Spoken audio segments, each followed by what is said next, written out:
L'histoire débute il y a 1200 ans, durant l'âge d'or elfique, avant l'arrivée des humains et des monstres en ce monde. Ok, avant Gérald de Rive, dans un passé très lointain, le continent appartenait aux elfes. Peuple ancien, dominant, maître du chaos primordial, cette énergie brute qui précédait toute chose. Seule une élite savait le manier, comme Balor. Ambitieux, il rêvait de conquérir les royaumes elfiques et d'étendre son pouvoir au-delà des mondes connus. Pour parvenir à ses fins, il exploita le pouvoir des monolithes, d'immenses pierres noires ouvrant des passages entre les mondes et à travers le temps. 7 guerriers se dressèrent contre Balor pour le vaincre. Leur combat fut épique, et avec lui, la destruction du monolithe déclencha un cataclysme. La conjonction des sphères, c'est un chevauchement brutal d'univers parallèles. Pendant cette brève collision, les réalités se sont connectées et entremêlées, puis des créatures se sont retrouvées transportées sur le continent. De cette émigration naquit un monde nouveau. Humains, monstres et elfes se mirent à coexister pour la première fois sur une même terre. C'est le Big Bang de l'univers de The Witcher, le moment où tout le bazar a commencé. Mais, contrairement à ce qu'on croit, les sphères n'ont pas fusionné. Ce n'était pas une conjonction. Du moins, pas comme on l'entend. Elles sont entrées en collision puis se sont séparées à nouveau. Les mondes d'origine existent toujours. D'autres peuples et créatures inconnues sont simplement restés sur leur terre natale, épargnés par la fracture. Les monolithes restants se sont éteints, devenus des vestiges silencieux comme une boîte de Pandore, prête à se rouvrir un jour.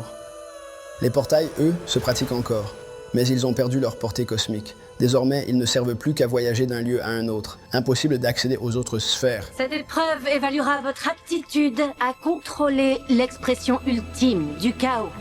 Sur le continent, le chaos s'est répandu pour toujours. Celui que les humains apprirent peu à peu à canaliser, donnant émergence à l'art des mages. Et de cette lignée, naquit un jour une personne destinée à marquer l'histoire. Yennefer de Wengerberg. Tu dois dominer le chaos et non le devenir toi-même. Je peux le faire. Des milliers d'années plus tard, naît la bossue du continent, laide, difforme, méprisée, puis vendue comme du bétail à l'Académie d'Arethusa. Une école de magie, oui, mais surtout une machine à produire des femmes puissantes dans un monde qui ne leur en laisse pas la place. Yennefer y est formée. Elle apprend à canaliser le chaos. Le chaos n'est pas un don personnel, c'est une force universelle présente partout, et certains y sont plus réceptifs que d'autres. Le chaos est la chose la plus dangereuse en ce monde. Un bon mage sait puiser dans le chaos sans s'y perdre. Une seule loi, tout pouvoir exige un prix. Créer, c'est détruire ailleurs. Parfois une fleur reste une fleur. Les mages canalisent le chaos, mais Yennefer, elle l'incarne.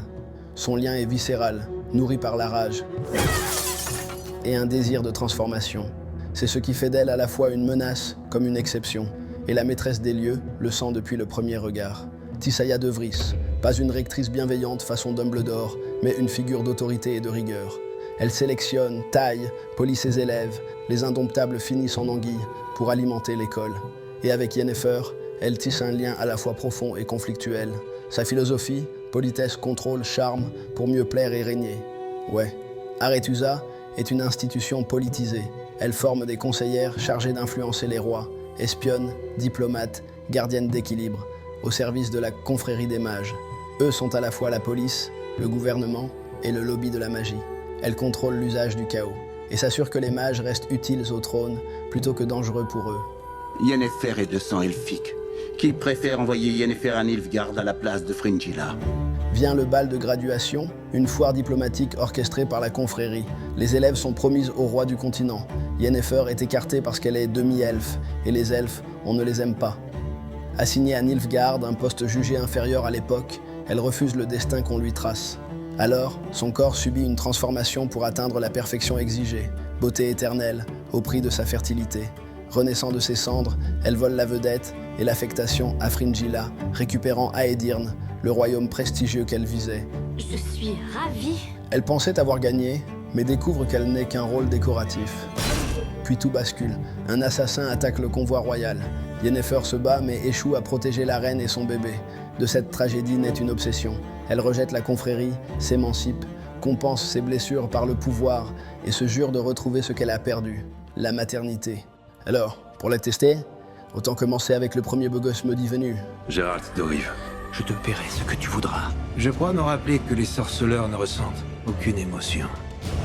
Lors de la bataille contre Balor, Fial Stoneheart, l'un des 7 guerriers elfes, se porta volontaire pour un rituel expérimental. Un mélange d'alchimie, de magie et de sang de monstre. Il devint un mutant créé pour vaincre Balor. mais sa propre transformation finit par le consumer. Fial fut tué juste après sa victoire. Ce rituel devint, des siècles plus tard, l'épreuve des herbes, un procédé brutal et souvent mortel, utilisé pour créer des chasseurs de monstres. Peu de garçons y survivent, quant aux filles, aucune. Une création d'hommes, pour les hommes, dans une société déjà patriarcale. Leurs capacités sont surhumaines, force, vitesse et réflexe. Sorceleurs et alchimistes à leurs heures perdues, ils fabriquent leurs élixirs pour booster temporairement leur sens, plus puissants mais moins humains.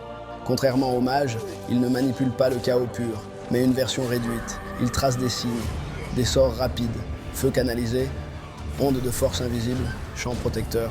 Sorceleur. De nos jours, les humains, eux, les craignent autant qu'ils les implorent. Attends. Géralt de Rive, surnommé le Loup Blanc, est un survivant, pas un héros. Il se fait payer, comme un prêtre qui exorcise un village. Mais il a un code moral. Il ne chasse que si la créature menace, et fuit la corruption et la bêtise des hommes. En marge, asocial, il avance seul, et oublie souvent de prendre des bains. J'ai dû la tuer de l'intérieur. Je viens récupérer mon dû. Sur sa route, il croise Jasquier, un barde collant qui fera de lui une légende malgré lui. Ensemble, ils se retrouvent au banquet de Cintra, où Geralt, en défendant un chevalier maudit, reçoit par gratitude Le droit de surprise. Alors, le droit de surprise, c'est un moyen de paiement, mais dicté par la destinée. La destinée peut aller se faire Karma is a bitch. La princesse est déjà enceinte. Eh merde. Geralt a du mal à cacher sa joie quand il comprend qu'il pourrait récupérer le bébé. Mais il s'en contrefout, pas question d'avoir un gosse dans les pattes. Résultat, des années d'insomnie. À défaut d'avoir des somnifères, Geralt cherche un djinn pour exaucer ses prières. Mais le génie blesse Jasquier. Geralt rencontre Yennefer pour guérir Jasquier. Elle accepte, juste pour capturer le djinn et retrouver sa fertilité. Non! Geralt comprend le danger, tente de la raisonner, mais Yennefer fonce tête baissée. Le djinn se déchaîne, la magie devient incontrôlable. Et dans le foutoir, Yennefer survit et vérifie quand même si ça marchait. Mauvaise pioche, les sorceleurs sont aussi stériles. Entre passion, dragon et obsession, Yennefer apprend que Geralt a un enfant surprise qu'il a laissé tomber. Alors qu'elle est toujours stérile, elle lui fait la morale et le largue. Et là, Geralt se dit « Ok, faudrait peut-être que j'assume mon gosse. » Et cet enfant, c'est Ciri. Je sais que la destinée te terrifie, Geralt, mais tu auras beau tenter de la fuir, elle te rattrapera. Avant de devenir le premier sorceleur, Fial tomba amoureux de l'Alouette, deux elfes issus de clans rivaux. De leur union naquit l'enfant porteur du sang ancien, un pouvoir capable de voyager entre les mondes et de plier le chaos à sa volonté. Et ce lignage mènera jusqu'à Ciri, dernière héritière de ce sang. Nous devons vous raccompagner. Cyrilla, princesse de Cintra, est élevée par ses grands-parents depuis la disparition de ses parents en mer. Ce royaume, situé au nord, fait partie d'une mosaïque de petits États, trop occupés à se quereller pour s'unir. Pendant qu'il s'effondre, le sud avance. Nilfgaard, empire fanatique et discipliné, prêt à tout pour s'étendre. À la tête de l'armée, le capitaine Cahir. À ses côtés, Fringilla Vigo, la camarade que Yennefer a doublée au bal, devenue l'arme magique de Nilfgaard.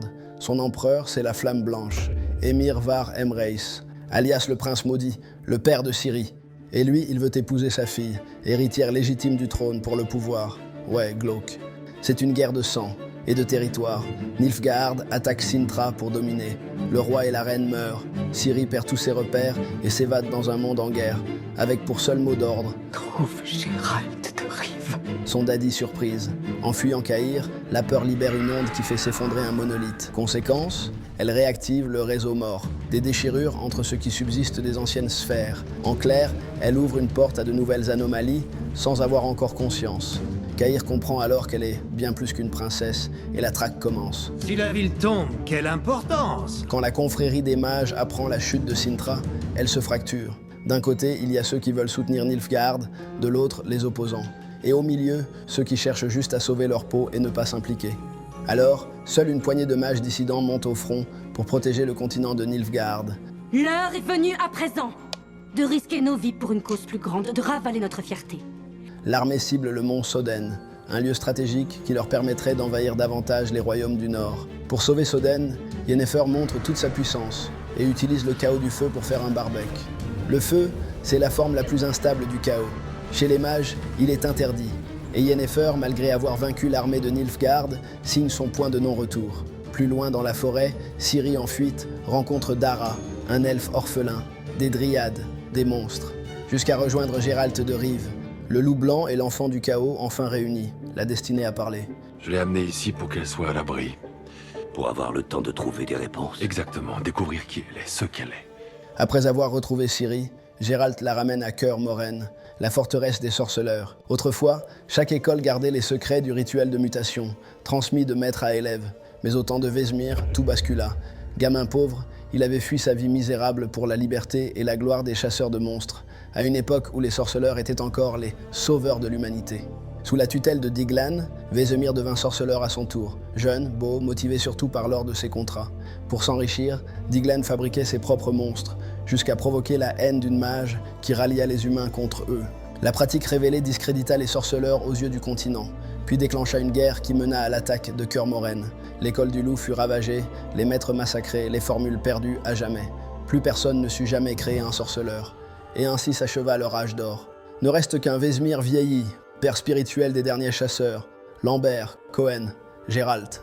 Et si ta princesse était différente de tes attentes? À Cœur Moraine, Ciri apprend à devenir guerrière, mais Geralt comprend qu'elle n'est pas une élève comme les autres. Ses cauchemars, ses visions et ses accès de rage révèlent un pouvoir qu'il ne maîtrise pas. Alors il contacte une alliée de longue date, Triss Merigold. Mage d'Arethusa loyale et bienveillante, elle répond à l'appel pour aider Ciri à trouver ce qui se passe en elle. Alors que des monstres inconnus frappent les environs, Triss et Geralt les dissèquent, découvrant des fragments de monolithes, signe d'une mutation, interdite depuis Diglan. Puis Ciri comprend, ses traces mènent à elle, au moment où elle en a brisé un en fuyant de Cahir. J'ai un ami qui a étudié les monolithes. Je peux t'ouvrir un portail vers lui. Geralt part à la rencontre d'un expert des monolithes, Istred, l'ex de Yennefer. Istred, c'est un historien et mage formé à Banard, l'académie masculine. Avec Geralt, il déduit que ces nouveaux monstres ne sont pas nés ici. Ils viennent d'autres sphères, utilisant les monolithes pour ouvrir des portails réactivés par Ciri. Avide de comprendre, Istred interroge Geralt, qui garde le secret sur Ciri. Je voudrais savoir ce qu'un sorceleur, un monolithe et une mystérieuse jeune fille ont à voir avec Nilfgaard. Le mage poursuit ses recherches. Jusqu'à découvrir la vérité, Ciri porte en elle le sang ancien. Une aubaine pour Vesemir. Il remarque que, là où le sang de Ciri coule, poussent des Fëanwed, signifiant enfant du soleil, dans la langue elfique. Cette fleur disparue, jadis utilisée pour créer le premier sorceleur. Alors que Vesemir retrouve l'espoir d'agrandir sa famille, Triss propose à Ciri son aide magique pour explorer sa conscience et comprendre l'origine de ses pouvoirs. Mais l'expérience vire au cauchemar. Triss y découvre la vérité, le sang ancien et surtout la prophétie qui l'accompagne. Elle annonce la fin de tout et fait de Ciri le catalyseur du changement. En gros, elle peut sauver le monde, comme le détruire. Le monde disparaîtra sous la glace et renaîtra avec le nouveau soleil. C'est une ancienne prophétie, transmise depuis des millénaires par Itlin, la première elfe oracle, devenue figure divine pour le peuple elfique d'aujourd'hui. Voici la mère de la forêt, la mère immortelle, qui se niche dans les rêves. Hut. Les nains et les elfes étaient là bien avant la conjonction des sphères. Quand les humains ont colonisé le continent, les elfes ont tout perdu. Leur terre, leur magie, leur avenir. Aujourd'hui, ils survivent en marge, repoussés dans les ruines. Le métissage a dilué leur lignée pure, et leur stérilité croissante fait d'eux un peuple en voie d'extinction. Parmi les derniers, Francesca, reine elfique, cherche encore un espoir. Elle tente de reconstruire un monde qui n'existe plus. Islin me mène hors du labyrinthe où je vois le jour se lever sur un nouveau royaume elfique. Guidée par un rêve, elle réveille une entité mystique qui offre un deal, un enfant à naître pour Francesca, le pouvoir pour Fringilla, rongé par son échec à Soden. 2 promesses, une seule condition, s'unir. Francesca et Fringilla ne se connaissent pas, mais partent ensemble vers Cintra, désormais le QG de Nilfgaard. Là, les guerriers elfes, alias les Scoia'tael, rejoignent l'armée impériale pour se battre à leur côté, en échange de leur protection. Pendant qu'ailleurs, ils sont opprimés. Francesca, obnubilée par sa grossesse miraculeuse, croit naïvement à un nouveau départ. Mais l'espoir tourne au cauchemar. L'enfant naît et meurt, assassiné sur ordre d'Emir. Convaincue que les royaumes du Nord sont responsables, Francesca se venge. Elle massacre des nourrissons humains, exactement ce qu'Emir voulait provoquer, la guerre. Fringilla, dévorée par la peur de décevoir encore, s'attribue le meurtre du bébé. De ce mensonge, elle perd la grâce de son empereur, direction le cachot, couverte de haillons. Tout ce désespoir, il est orchestré par Volette-Mère, la mère immortelle, une sorcière démoniaque, enfermée depuis des siècles par les premiers sorceleurs. Elle se nourrit de la souffrance humaine pour briser sa prison, et Yennefer est sa prochaine victime. Depuis Soden, elle a perdu sa magie, une tragédie pour elle. Je veux que ton désespoir soit bien pimenté. Yennefer revient à Aretusa en mode « Coucou, je suis vivante ». Mais la confrérie la soupçonne d'avoir été corrompue par Nilfgaard durant sa captivité. Pour prouver son allégeance, elle doit trancher la tête de Cahir, retenu comme prisonnier depuis Soden. Mais la mère immortelle la manipule et la pousse à se rebeller. Elle libère alors Cahir et s'enfuit avec lui. Nous ne sommes pas en sécurité ici. Il n'y a pas de loup. À Oxenfurt, elle recroise Jaskier. Une réunion improbable. Lui ne raffole pas de la sorcière. Jaloux? Peut-être un peu. Mais en temps de guerre, même les contraires s'accordent. Le cœur sur la main, Jaskier est devenu passeur clandestin, aidant les elfes à fuir la persécution. Yennefer lui demande un ticket pour s'évader. Avec Cahir, il monte à bord d'un bateau, direction Cintra. Mais Yennefer renonce au départ pour secourir Jaskier en danger. Il est retenu par un mystérieux mage pyromane qui cherche Ciri. Yennefer joue avec le feu, encore, et grille le chasseur comme un beefsteak, sauvant la peau du barde. Je t'interdis de jouer la demoiselle en détresse. Fugitive, traquée, isolée, elle finit par écouter la voix de Voletmer. Pour retrouver son pouvoir, elle doit ramener Ciri. Ici, la sorcière s'assure d'une trahison explosive, la dernière pièce qui fera sauter le verrou. Gérald, si tu savais comme tu m'as manqué. Gérald planque Ciri dans un temple pour la mettre à l'abri du mage pyromane à ses trousses. Mais Yennefer débarque. Là, ça fait bang bang. Elle ne savait pas que Ciri était l'enfant surprise de Gérald et lui la croyait morte depuis la bataille de Soden. À peine le temps de digérer la nouvelle que l'ennemi réapparaît. Sous prétexte de sauver Ciri, Yennefer s'enfuit avec elle par un portail. Il faut que tu m'aides. Gérald part à leur poursuite, soutenu par Jaskier et de vieux copains, des guerriers nains. Parce que nous, on part à l'aventure. Pendant ce temps, Yennefer commence à douter de sa mission. Mais trop tard pour faire marche arrière. Brusquement, Nilfgaard les attaque, et Gérald et sa bande débarquent pile à temps pour les sauver. Là, forcément, Gérald fait sa tête de sorceleur grognon. La trahison, ça pique. Il demande à Yennefer de le conduire à Voletmeir, mais la sorcière maléfique s'est déjà échappée et prend possession du corps de Ciri. Ciri sème le carnage à Cœur Moraine. Elle massacre des sorceleurs et ouvre un portail d'où surgissent des monstres d'un autre monde. Pour réparer ses fautes, Yennefer se sacrifie, un vrai acte de foi qui réveille sa magie. Elle devient alors l'hôte de Voletmer pour libérer Ciri. Si tu peux faire sortir un monstre du monolithe, tu dois aussi pouvoir le renvoyer. Gérald pousse sa fille à reprendre le contrôle et à emprisonner la sorcière. Ensemble, ils sont projetés dans un autre monde. Là, Ciri libère Yennefer, mais la mère immortelle s'échappe, trouvant refuge dans la chasse sauvage. Ciri!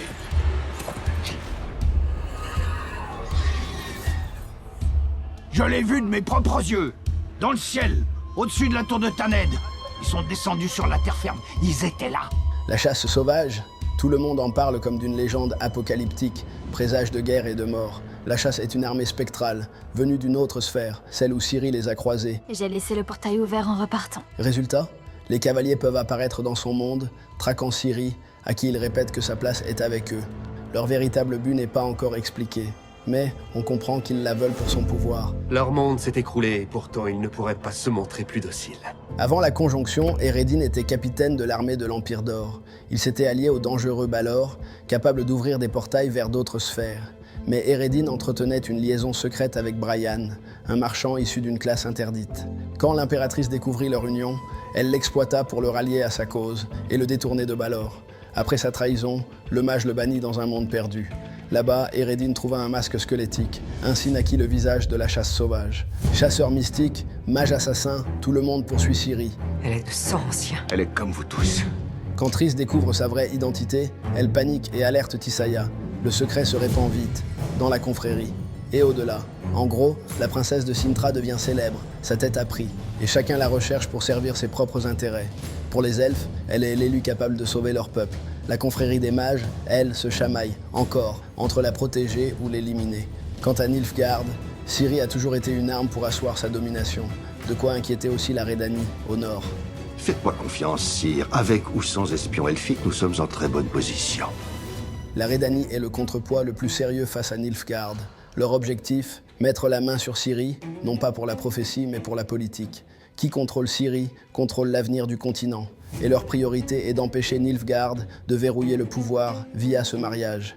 À la tête de la Redanie, le roi Vizimir, un souverain égocentrique et imbécile, qui après 2 gorgées de vin, décide bêtement d'abandonner la chasse à Ciri et de la céder à Émir. Et ça ne plaît pas à Dijkstra, son chef des renseignements, amateur de coups de fouet et de manœuvres tordues. Dijkstra est dévoué à la Redanie. Il veut garder l'emprise du Nord, le pouvoir, la supériorité. Stratège avant tout, il fait livrer dans une boîte cadeau la tête de la reine, signée Nilfgaard. Le message est clair. Provoquer la guerre, rallumer la haine contre Nilfgaard et forcer Vizimir à reprendre le combat, en espérant, à terme, marier Ciri pour consolider l'Empire du Nord. En définitive, le roi n'est qu'une figure de proue entre les mains expertes de Dijkstra et de sa fidèle acolyte, Philippa Eilhart. Autrefois cadrée par Arethusa et les règles de la confrérie, Philippa s'en est affranchie. Après les divisions nées de la bataille de Soden, ses opinions politiques divergent de celles de Tissaia. Toutes deux sont des figures fortes du Nord, mais Tissaia reste attachée à l'équilibre des mages, là où Philippa a choisi la voie de la manipulation, au service de la Redanie. Avec Dijkstra, Philippa déploie ses espions pour infiltrer Nilfgaard. Dara est alors contraint de servir en échange de sa liberté. Mais plus tard, quand le peuple elfique s'allie à Émir, il quitte le jeu, fuit la guerre pour se réfugier chez les Dryades. Toute cette haine, ça me tuera. Au milieu de ce brouhaha politique, il y a Radovid, le frère du roi, zélé, vif et charmant. Trop charmeur, on l'envoie séduire Jaskier pour soutirer des informations sur Geralt et Ciri. Finalement, Radovid et Jaskier finissent par flirter. De vrais sentiments, mais des camps opposés. Radovid est à deux doigts de tout plaquer pour Jaskier, mais la situation bascule. Il se retrouve couronné malgré lui après la mort du roi. La servante qui fricotait avec Philippa s'en est chargée sur ses ordres. Ouais, quand le roi devient gênant, on lui trouve un remplaçant, un nouveau pantin, plus docile, plus utile, brillant, terrifiant, zéro morale. Longue vie au roi Radovid! On cherche une jeune fille et un sorceleur. Elle a des cheveux blonds cendrés et une noble allure. Lui est une brute grossière dépourvue de bonnes manières. La traque de Ciri s'intensifie. Alors, Geralt, Yennefer et Ciri quittent Cœur Moraine. Pour rester introuvables, ils changent sans arrêt de refuge. Yennefer, rongé par la culpabilité, tente de se racheter. Mais Geralt, lui, ne lui pardonne pas encore sa trahison. Pourtant, le lien entre eux trois grandit malgré lui. Le trio devient une drôle de famille. Papa Gégé, grognon professionnel, Mama Yen, maîtresse d'école un peu portée sur la bibine, et leur princesse déchue qui apprend le chaos. Puissante, peut-être, mais pas très douée. Finalement, ils trouvent un foyer stable, pour l'instant, une parenthèse paisible où Geralt finit par briser la glace. Puis, c'est la fête au village et un monstre surgit. Le trio se défend, abat la bête, mais comprend vite qu'ils ne sont plus en sécurité. Tu dois mettre des bouchées doubles pour la formation de Ciri. Derrière l'attaque, un homme, Riens, le mage pyromane. Il a déjà frappé Jaskier, puis Cœur Moraine, et maintenant il ne recule devant rien, pas même un traquenard, pour s'emparer de Ciri. Notre sorceleur veut le traquer, l'éliminer. Mais Riens n'est qu'un point de convergence, un chasseur de primes. Quelqu'un de très puissant le manipule. Remonter la piste jusqu'au commanditaire, c'est la clé pour sauver Ciri. Et Geralt s'y engage seul. Enfin, presque. Jaskier n'est jamais bien loin. Dans sa quête, Geralt découvre au fond d'une grotte une installation secrète où plusieurs jeunes filles ont subi des mutations. En clair, un mage joue à Frankenstein pour fabriquer une copie de Ciri. Qui es-tu? C'est moi, Ciri. Le sorceleur sauve la seule survivante, puis fait appel à une vieille amie druidesse pour lever le voile sur ce cauchemar. Elle y détecte une magie elfique ancienne, signée d'une puissance rare. Un alchimiste œuvre dans l'ombre pour la flamme blanche. Le but, si Émir ne retrouve pas la vraie Ciri, il peut toujours asseoir son règne avec une imposture. Mais est-ce qu'il sait à ce moment-là que c'est pas vraiment sa fille? Juste une Ciri de laboratoire, arrachée à Arethusa. L'une de vous sait où est Nissa? À l'école des sorcières, des novices disparaissent mystérieusement. Leur point commun, elles sont toutes demi-elfiques, comme Ciri. Triss mène l'enquête épaulée par son ami Istred, mais lui cherche autre chose. Un grimoire disparu qui renferme les secrets des monolithes et des portails interdimensionnels. Dans les temps anciens, pendant la guerre contre Balor, il y avait Avalak, gentil, candide, le genre à s'excuser d'exister. Il a eu le malheur de sauver l'impératrice et s'est retrouvé son espion, malgré lui. Cet apprenti mage elfe a volé l'œuvre de Sindril à Balor avant de chercher à ouvrir des portails. Avalak était fasciné par la possibilité de voyager dans le temps, et il semblerait qu'il y soit parvenu. Pour l'heure, celui qui s'est emparé du livre détient un pouvoir inébranlable entre ses mains, de quoi virer savants fous à expérimenter sur des jeunes filles, de quoi ouvrir un portail corrompu, créer une illusion de Geralt. Tout est lié. Riens, les novices, le grimoire. Un seul mage complote dans l'ombre. Triss et Istred poursuivent leur enquête. Un sort de localisation les conduit à une conclusion. Le coupable est tout près, sous leur toit, à Arethusa. Arethusa en ligne de mire, Yennefer et Ciri, séparés du sorceleur, avancent vers la forteresse. Là-bas, Yennefer veut parfaire l'enseignement de Ciri sous la protection de ses sœurs de magie, Keira, Sabrina, Margarita. Sur la route, Ciri peine à contrôler ses émotions et attire toujours l'attention, guidée par un sens aigu de la justice. Yennefer, elle, la recadre, comme une mère. Après cette longue quête qui semblait sans fin, tu as réussi. Tissaia est fière de la femme qu'elle est devenue. D'un petit porcelet à une mage accomplie, le chemin a été long. Yennefer a compris que le vrai pouvoir vient de l'amour qu'elle accorde. Mais nous avons autre chose en commun. Notre amour. Quant à Tissaia, elle n'est plus la rectrice froide d'autrefois. Elle s'est épanouie aux côtés de Vilgefortz de Roggevin. C'est un mage influent de la confrérie. Il se distingue lors de la bataille de Soden, où il se bat avec intensité et courage pour repousser Nilfgaard. C'est à partir de là que sa relation avec Tissaia prend racine. Devenu stratège respecté, il prône la prudence face à Nilfgaard et incarne aux yeux de tous la droiture et l'équilibre. Laissez-la donc parler. Elle dit qu'elle est là pour aider et je la crois. Soutenu par Tissaia et Vilgefortz, Yennefer implore la confrérie de lui pardonner ses erreurs. Pour regagner la confiance, elle propose un conclave, un pacte pour réunir le Nord et restaurer la paix sur le continent. L'ordre finit par s'aligner et les royaumes se rassemblent entre Belle Plume et Aphrodisiaque. Mais un traître rôde. Qui a recours aux illusions. Qui me hait. Et qui a déjà fait des expériences sur des jeunes femmes. Stregobor. Stregobor, mage arrogant, xénophobe, allergique aux elfes et aux femmes plus brillantes que lui. Aujourd'hui, on l'accuse d'avoir enlevé les novices. Dans son coffre, on retrouve le livre de Sindril et la liste des disparus. Mais tout ça n'était qu'une supercherie orchestrée par Vilgefortz. Un grand merci pour le livre. Et là, tout s'enchaîne. La confrérie subit un coup d'état orchestré par la Redanie, décidée à purger les mages. Philippa tire les ficelles et dévoile le nom du traître, Vilgefortz. Tissaia, elle, refuse d'y croire. Pas le temps de respirer. Arethusa est prise d'assaut par les partisans de Nilfgaard. Francesca, à la tête des Scoia'tael, frappe sur ordre de Vilgefortz, le grand cerveau. Leur objectif, anéantir le centre du pouvoir magique. Mais au milieu du chaos, Francesca poursuit un but personnel. Ciri, celle que la prophétie lui a promise. Aveuglée par cette vision, elle croit que la guerre les sauvera et perd tout. Un amant, un frère, ses guerriers et la grâce de son peuple. Elle n'a plus la force de continuer. Peut-être devrions-nous avoir recours à Fringilla? Elle est morte. Fringilla, je te croyais morte. Non, pas morte. Fringilla, elle, refuse d'abandonner. Elle tue son oncle, symbole de la femme qu'elle est devenue. Implacable, prête à frapper sans pitié. Elle supplie son allié de s'en tenir à leur plan, doubler Nilfgaard. Mais Francesca doute. Elle remet en question sa foi et sa place dans la grande guerre à venir. Nilfgaard perd peu à peu ses fidèles, comme Cahir, qui avait pourtant retrouvé ses bonnes grâces, mais suit désormais sa propre route. Il veut Ciri, non pour la livrer, mais pour lui offrir sa vie, en rédemption de toutes les horreurs qu'il a commises. La princesse n'a pas le cœur de l'exécuter. Avant qu'elle puisse choisir, leurs assaillants les interrompent. Fuyez! Geralt emporte Ciri, puis se sépare d'elle pour se battre corps et âme contre Vilgefortz. Un duel brutal, sans pitié. Le sorceleur est grièvement blessé, vaincu, le corps brisé. Nous ne vous laisserons jamais. Nous voulons Arethusa. Dans l'école, unis pour une fois, les mages se battent côte à côte pour sauver Arethusa entre magie et bain de sang. Désespéré, Tissaia invoque la foudre d'Alzur, un chaos qu'on n'appelle qu'en dernier recours. Malgré sa puissance, Arethusa est détruite. Trompée par l'homme qu'elle aimait et n'ayant plus d'espoir, elle met fin à ses jours. Mais au fond, elle part en paix. Elle sait qu'une personne lui succédera, Yennefer. Enfin, contre toute attente, Stregobor rejoint le combat. Il use du feu pour repousser les assaillants et disparaît dans les flammes. Son sort reste incertain. Plus loin, Ciri fuit Vilgefortz à ses trousses. Elle se réfugie dans la Tor Lara, dernier bastion magique, bâti comme un relais entre les mondes. À l'intérieur, elle découvre un monolithe. Un appel ancien la guide. Vilgefortz tente de l'en empêcher. Cette magie est trop grande pour elle. Mais Ciri s'y abandonne. Puis, tout explose.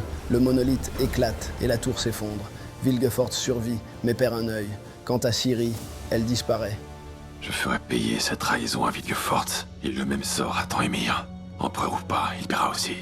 Pendant ce temps, Geralt est recueilli par les Dryades. L'archère Milva, farouche mais bienveillante, veille sur lui et le remet sur pied. Geralt, lui, n'est plus le même.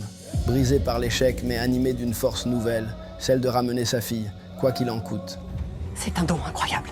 Quand tu l'as, soit ils veulent se servir de toi, soit ils veulent te détruire. Ciri s'éveille seule, perdue dans un paysage de sable infini. Elle avance, éreintée, sans aucun repère, jusqu'à croiser une licorne qui devient son guide. Sur le chemin, elle voit des mirages, sa mère, puis Falka, une ancienne princesse rebelle, incarnation du feu destructeur. Falka la pousse à utiliser le chaos du feu. Un instant, Ciri vacille. Elle effleure cette puissance interdite pour sauver la licorne blessée, mais elle refuse de sombrer. Je renonce à mes pouvoirs! De retour dans son monde, Ciri est capturée par des mercenaires qui comptent la livrer à Nilfgaard. Mais une bande de criminels, menée par Mistel, surgit et la libère. Voyons si tu t'en sors face à un humain. Ciri se bat, mettant en pratique l'enseignement de son père. Et ce jour-là, elle tue pour la première fois. L'innocence s'éteint, remplacée par la rage. Ciri bascule, elle vient de prouver sa place parmi les rats. Et désormais, elle a un nouveau nom. Falka. La suite des aventures de Falka, Yennefer et du Witcher sont à découvrir en saison 4.